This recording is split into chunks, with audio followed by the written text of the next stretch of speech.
To create a group for particular agents in your TOPdesk, go to the Modules overview. Under Supporting Files, click Operator Group.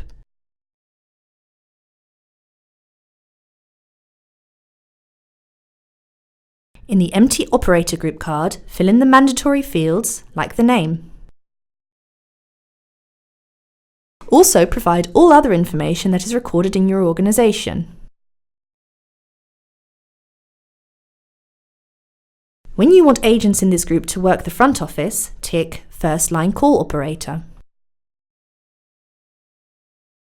As soon as you've saved the card, you can find your new group in the overview of operator groups.